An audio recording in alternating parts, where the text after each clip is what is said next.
প্রয়োজনীয় রাষ্ট্র সংস্কার, গণহত্যার বিচার ও সংখ্যানুপাতিক পিআর পদ্ধতিতে নির্বাচনের দাবিতে ইসলামী আন্দোলন বাংলাদেশের মহাসমাবেশ হচ্ছে ঐতিহাসিক সোহরাওয়ার্দী উদ্যানে। এই মুহূর্তে ঐতিহাসিক সোহরাওয়ার্দী উদ্যানে রয়েছি। সোহরাওয়ার্দী উদ্যান থেকে আপনাদেরকে সরাসরি যুক্ত করেছি। একটু যদি বলে রাখি, এই মুহূর্তে সোহরাওয়ার্দী উদ্যানে বৃষ্টি হচ্ছে। বৃষ্টিতে ভিজেই ইসলামী আন্দোলন বাংলাদেশের নেতাকর্মীরা তারা কিন্তু এখানে বসে পড়েছেন এবং এই মহাসমাবেশকে সফল করার জন্য দেশের বিভিন্ন জায়গা থেকে ইসলামী আন্দোলন বাংলাদেশের নেতাকর্মীরা কিন্তু তারা এসেছেন সোহরাওয়ার্দী উদ্যানে, ঐতিহাসিক সোহরাওয়ার্দী উদ্যানে। তেমনটি কিন্তু আমরা দেখতে পাচ্ছি।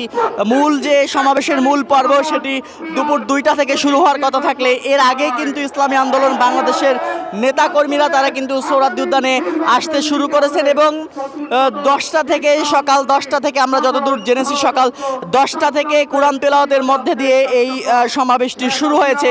ইতিমধ্যেই কিন্তু আমরা দেখতে পাচ্ছি স্থানীয় যারা নেতৃবৃন্দ রয়েছেন তারা কিন্তু ইতিমধ্যে বক্তব্য দিতে শুরু করেছেন এবং দুপুর 2টার পর কেন্দ্রীয় নেতৃবৃন্দ কিন্তু এখানে এসে উপস্থিত হবেন এবং তারা কিন্তু বক্তব্য রাখবেন দুপুর 2টার পর, তেমনটি কিন্তু আমরা দেখতে পাচ্ছি। এবং তার আগেই দেখতে পাচ্ছেন যে ঐতিহাসিক যে সোহরাওয়ার্দী উদ্যান, সে সোহরাওয়ার্দী উদ্যান কিন্তু কানায় কানায় পরিপূর্ণ হতে শুরু করেছে এবং আমরা দেখতে পাচ্ছি দিবাগত রাত থেকেই অনেকে দেশের বিভিন্ন জায়গা থেকে সোহরাওয়ার্দী উদ্যানে এসেছেন, তেমনটি কিন্তু আমরা দেখেছি। এই মুহূর্তে বৃষ্টি হচ্ছে, বৃষ্টিতে ভিজেই নেতাকর্মীরা কিন্তু বসে রয়েছেন ঐতিহাসিক সোহরাওয়ার্দী উদ্যানে এবং এই সমাবেশ থেকে কি বার্তা আসে, কি বার্তা দেন সেটি দেখার জন্য, সেটি শোনার জন্য কিন্তু দেশের বিভিন্ন জায়গা থেকে নেতাকর্মীরা এসেছেন সোহরাওয়ার্দী উদ্যানে।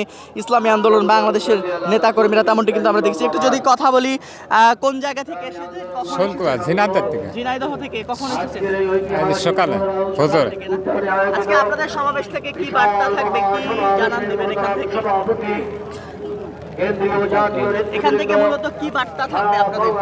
আমাদের বার্তা থাকবে, আমাদের নির্বাচন চাই। নির্বাচনের আগে যে সমস্ত ফেসিবাদরা দেশে অশান্তি সৃষ্টি করে, অরাজকতা সৃষ্টি করে দেশটা অশান্ত করে ফেলেছিল, তাদের আগে বিচার চাই এবং সুন্দর সুষ্ঠু একটা পরিবেশ চাই, যাতে করে দেশের মানুষ সুন্দর একটা নির্বাচন এবং সুন্দর একজন নেতৃত্ব সামনে পায়।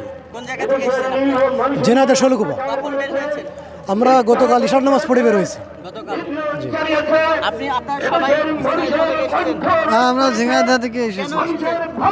এই সমাবেশে অংশগ্রহণ করেছি ইসলামী আন্দোলন বাংলাদেশ। বৃষ্টি হচ্ছে, কষ্ট হচ্ছে না? কষ্ট করে কষ্টই না। দর্শক, যেমনটি দেখাচ্ছিলাম যে বৃষ্টির মধ্যে ভিজেও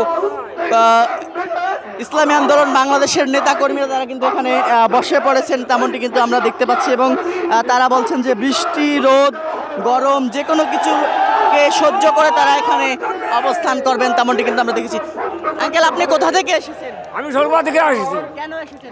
আমি আসছি বিহার প্রতিপদের নির্বাচন হবে এই দাবি নিয়ে। আর কি কি দাবি রয়েছে আপনাদের? আমার বিহার প্রতিপদের নির্বাচনের দাবি আছে, ইসলামিক হুকুমত দেশে কায়েম হোক, এটা আমি চাই।